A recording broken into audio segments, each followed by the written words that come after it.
Good morning and welcome to my show. I'm your host, Danny Graham, and I both invite and encourage you to walk with me on the road to wisdom. Come on, y'all. Let's walk.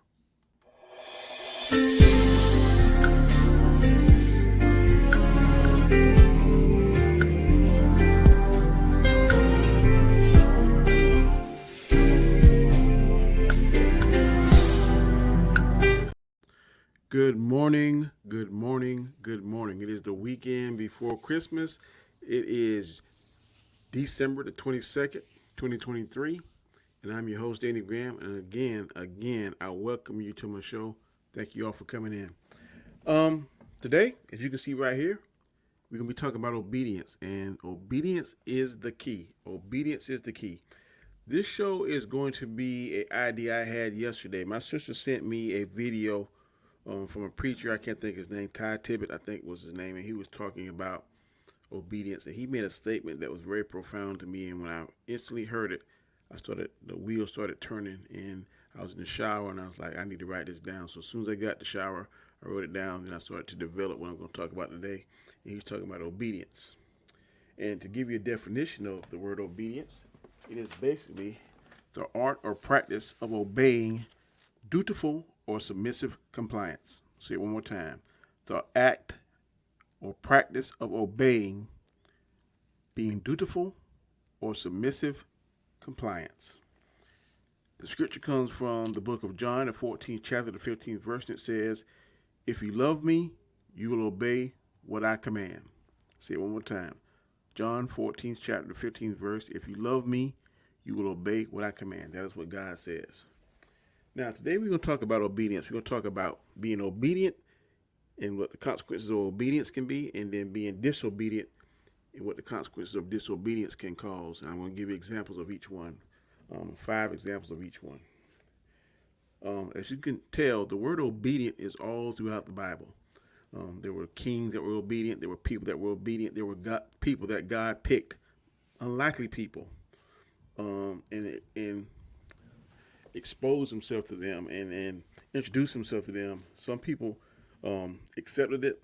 Some people try to run from it, try to deny it, try to act like they didn't know what was going on. But then when they knew God was really speaking to them, they immediately answered, "Lord, here I am. What do you want of me?" Some were scared. Some immediately recognized who he was, the great I am, and said, "What do you have me to do?" And some were resistant. Some were very resistant to what he wanted to do. Moses was one, but then God told him, explained to him what he wanted to do, and that he's going to be with him every step. And God was with him every step. When God makes you a promise, go back and read about Abraham. He told Abraham that his descendants would be more than you can count the stars in the skies. So just let that sink in. God made Abraham that promise, and God fulfilled that promise. First person we're going to talk about that was obedient was Noah. In the Bible, as we know, Noah was the creator, the builder of the ark, and we all know the story of the ark. God gave Noah a premonition, a dream, a directive. Look, I want you to build this ark. He gave him the dimensions. He gave him the skill set. Told him what kind of wood to use. Gave him the ability to fashion the tools needed. Told his whole family, "Hey, look, a great flood is going to come. It's going to knock out. I'm taking out mankind. The only one that's going to be saved is you and your family. You, your wife, your sons, and their wives. Also, in addition to that, I'm going to send 2 of each kind of animal. So whenever this flood that I'm sending is over, they'll be able to repopulate the world. And your family, your lineage will be able to repopulate the world." Now, Noah could have been disobedient, but he wasn't. He was obedient. I think, if memory serves me correct, it took over 120 years for him to complete the building of the ark. And people, I'm pretty sure back then thought he was crazy. Man, look at Noah. He out there building that. Man, it ain't rained here in years. Back in that time, the study that I did, it wasn't raining very much. So when they said flood, they was like, huh? It ain't rained here in years. No more than a sprinkle. No more than this. No more than that. No, you crazy. You don't know what you're talking about. But I would have loved to see their face when they start seeing that rainfall. tremendously, continuously down. And Noah and his family was safe on the ark. I could bet, I could see the panic on their face and the despair. Now, I bet they were all saying, "Oh no, I wish I would have listened. I wish I would have lived a better life."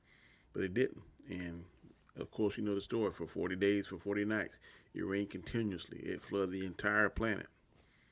But Noah and his family were safe inside the ark. They had plenty to eat, had plenty of food, had plenty of provisions. The animals as well had plenty of food, plenty of provisions. And then God, slowly but surely, let the water came back down. And of course, we know that Noah sent out the dove. Dove brought back the green leaf from the tree. And I think he sent him out a second time, and the dove didn't come back. That's when Noah knew it was safe to um, disembark from the ark. Noah was obedient, and his obedience saved not only his life, but it saved his family life. And his obedience was able to carry on God's plan to destroy mankind because it became so evil and he became so disgusted and disheartened with mankind that he started back over. And the only family that he could find that was worthy of that was Noah's family.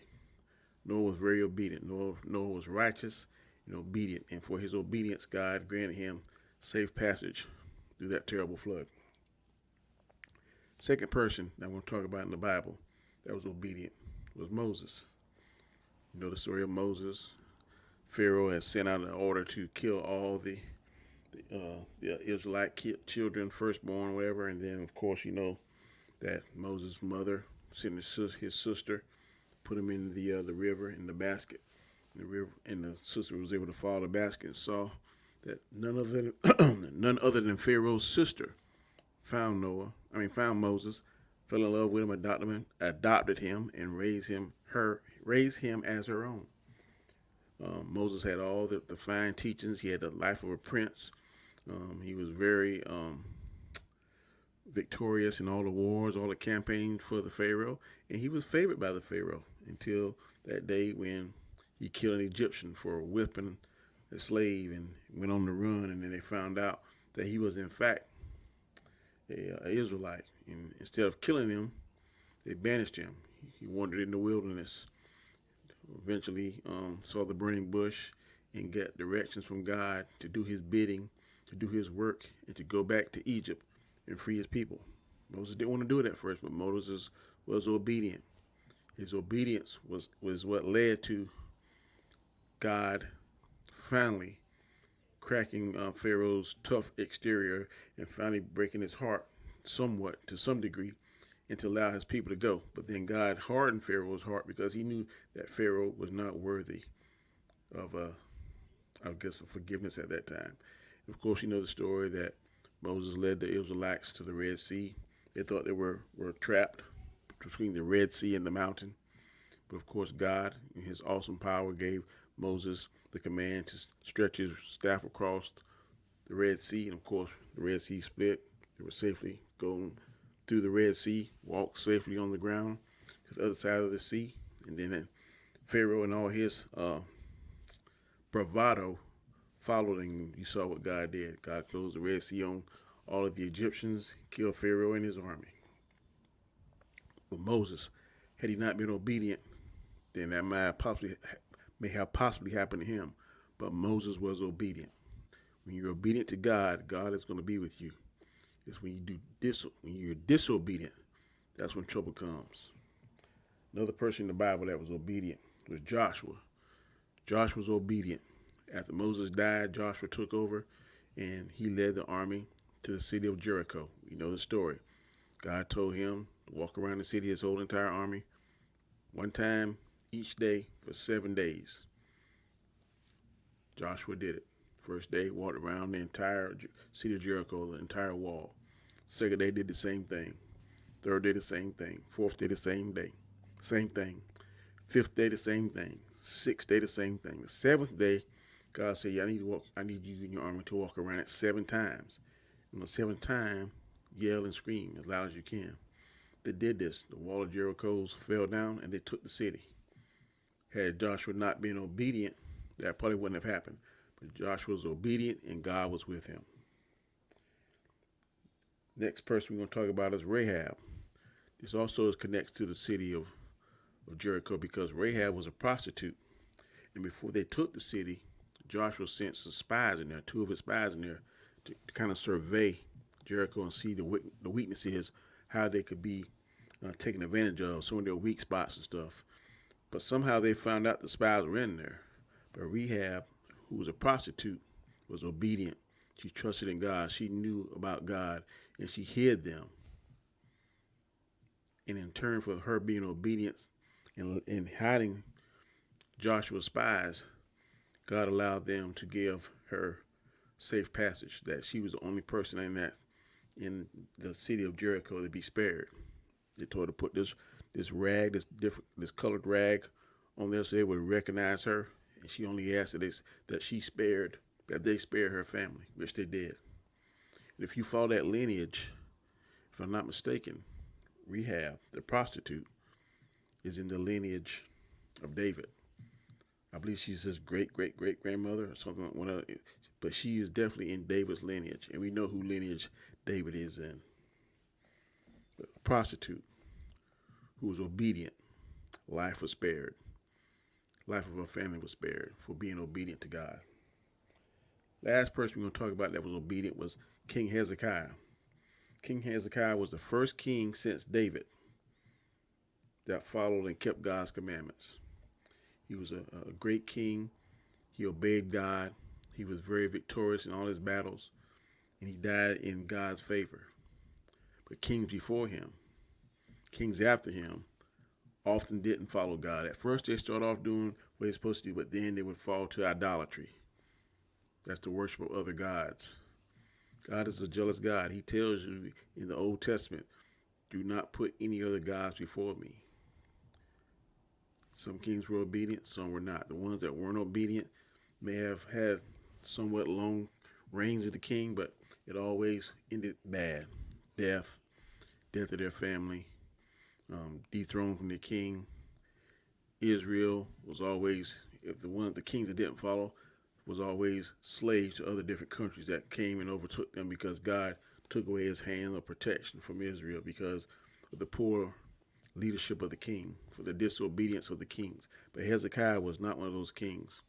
Hezekiah was, like I said, the first king after David that restored and followed all of God's commands. He was obedient, and for his obedience, God favored him, blessed him, and he ruled well and wanted for nothing during his time as king. Now, on the flip side to disobedience, we're going to talk about a little people in the Bible that were disobedient. Saul was disobedient. King Saul was so jealous that he tried to kill David, the very person that he proclaimed to love. And he was so disturbed at one time because God put a demon on him to just not give him rest. And the only thing that would give him rest was the music that David played. But still yet, the only thing that gave him rest and peace, he tried to destroy because of his jealousy, because of his disobedience to God. God took away favor from him, and he died. I think he died in battle, if memory serves me correct. But he was disobedient. And when you're disobedient to God, there are going to be severe consequences. And he faced severe consequences, being tortured by a demon that God sent. Just let that. You're so disobedient that God sends a demon, commands a demon to come and torture you. Then the only thing that gives you any kind of peace is the music of the very person that you're jealous of and you tried to kill because he is, in fact, has been obedient to God. Let all that sink in.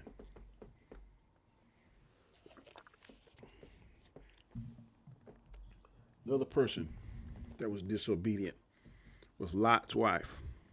Now, Lot is a descendant of Abraham. Lot moved to Sodom and Gomorrah. We know the story of Sodom and Gomorrah, probably the most unrighteous and most evil cities in the Bible, which sounds a lot like the world we live in today, and that's really bad to say. But Lot's wife was disobedient.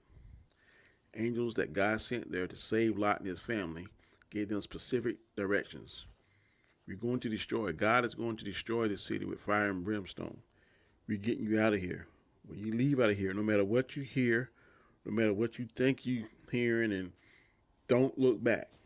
If you look back, there's going to be severe consequences. So keep walking. No matter how much you want to look back, do not look back. Lot, his two daughters, they were obedient. They kept walking. They heard all kind of commotion, but their curiosity didn't get the best of them. But Lot's wife, who was unnamed, I think Hebrews call her Elaine, if I'm not mistaken, but the Bible doesn't specifically say her name. But as she was walking, her curiosity got the best of her. She looked back, and the Bible says she was turned into a pillar of salt, being disobedient. When you're disobedient to God, there will be, and sometimes will be, severe consequences. Maybe not severe, but there will be consequences. There's going to be some kind of payment. For some, it may be more severe than others, but there is going to be some kind of retribution for being disobedient to God's word and commands. Jonah, you know the story of Jonah and the whale, or Jonah and the fish, or wherever it was. God sent Jonah to the city of Nineveh to tell those people that, look, y'all better change your ways because you're not living right. I'm getting tired of it. If you don't straighten up, there's going to be some consequences. Jonah didn't want to hear that. Jonah just wanted to be left alone. Jonah went on about his way. But guess what? God created such a storm that disturbed the ship that Jonah was on. And it got so rough and so bad that the people on the ship said, look, you got to get off of here because this storm is going to destroy this ship. Jonah knew what it was. He jumped off the ship, tried to spare other people, and then he jumped off the ship. A great whale, fish, whatever it was, swallowed him up. And for 3 days, he lived in the belly of that fish. Now, I can imagine that is something that probably was very, very uncomfortable. Probably smelled like whodunit. But guess what? He was disobedient. And for his disobedience, God had to put him in a place, in a situation, to teach him that, look, I am God. I run the show. You're going to do what I tell you to do. And once that fish was able to regurgitate him and spit him out, Jonah did what God commanded.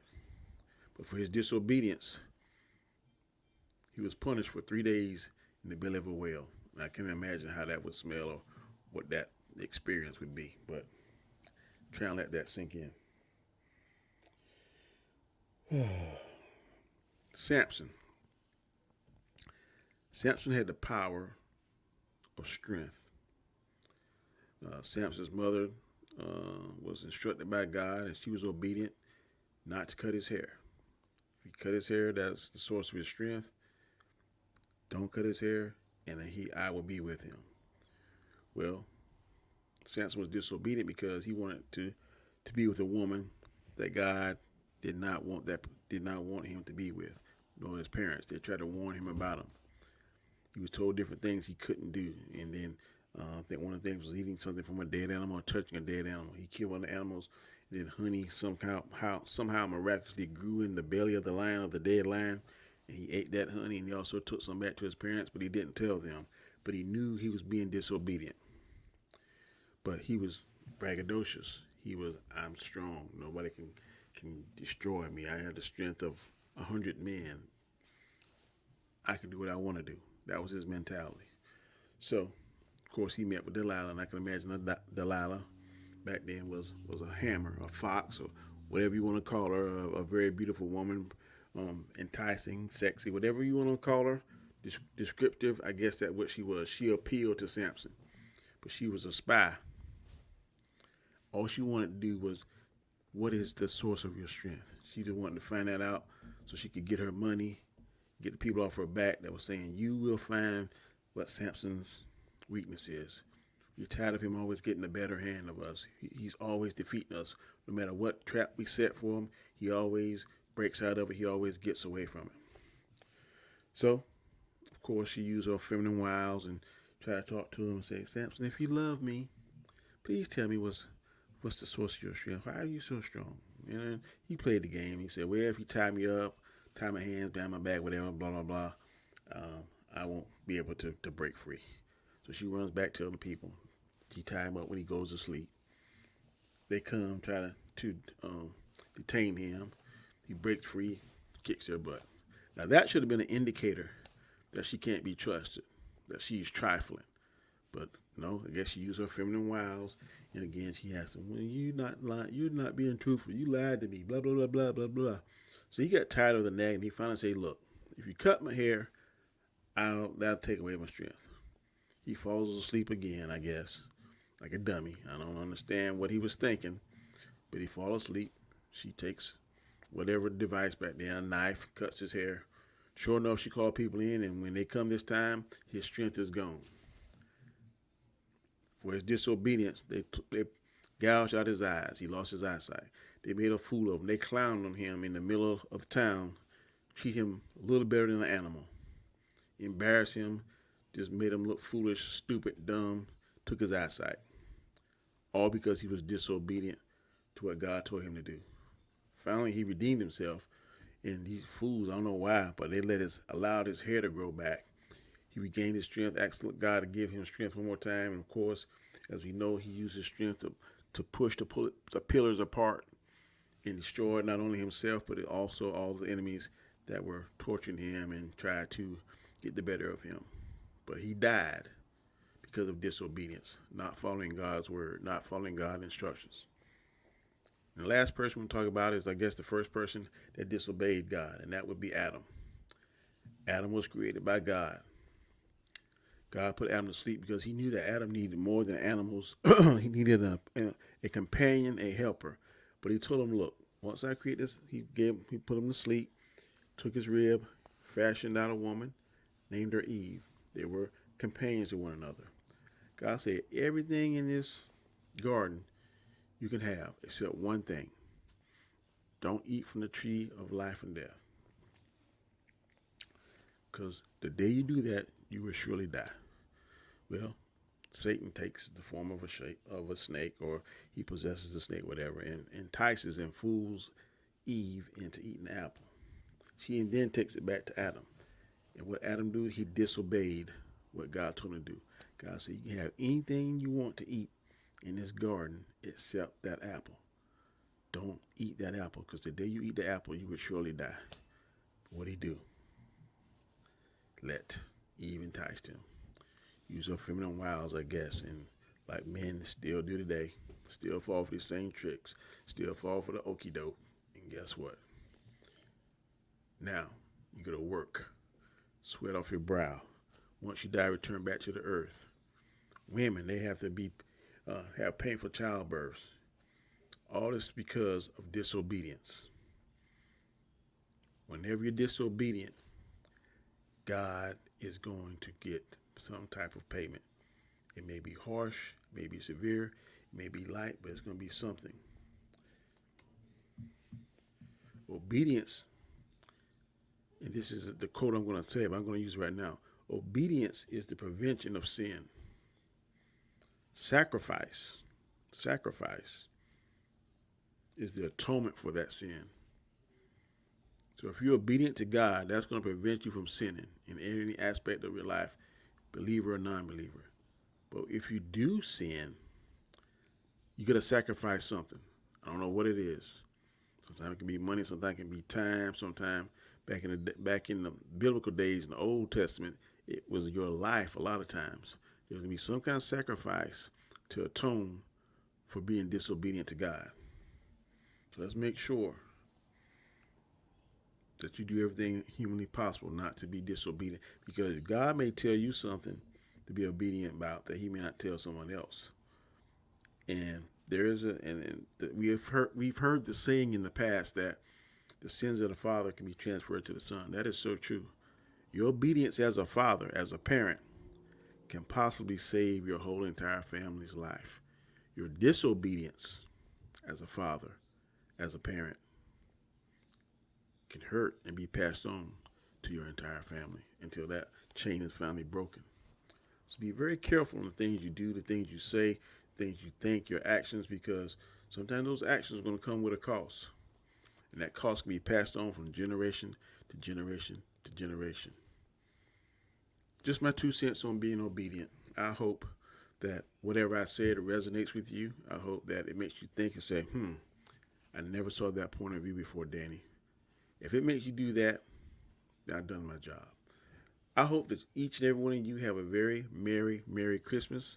and a Happy New Year. For those of you that I will see, I'll definitely tell this to you face to face. For those of you that I know on this particular platform and I won't see, I'm telling you right now, have a Merry Christmas and a Happy New Year. I hope to see you next year. I will be back. Monday is Christmas, so I doubt if I'll be doing an episode on Christmas. But I should be back next Wednesday. But I may do one. I'm not going to rule it out. But Monday, Christmas morning, I'll probably be, we all will be opening presents and eating breakfast and all kind of good stuff. So, again, Merry Christmas. Also, if this is your first time ever seeing my channel or being on my channel, please subscribe. I definitely need your subscriptions. Definitely want your subscriptions. Also, please hit that notification bell because I don't want you to miss any material that I upload in the future. Also, give me that like. That helps out with the YouTube algorithm. Also, leave a comment. If you leave a comment, I will definitely read it, and I will definitely respond back to you. And last but not least, watch my video from the start to the finish, because that helps also with the YouTube algorithm and the placement of my videos. Again, 2023 was a fantastic year for some of us. Not so much, maybe not so much for some others, but at least we're here to see it. God could have not let us see it, but He's letting us see it, and hopefully He'll let us see next year and many, many more. Until then, again, Merry Christmas, have a Happy New Year. Y'all be safe, and I'll talk to you later.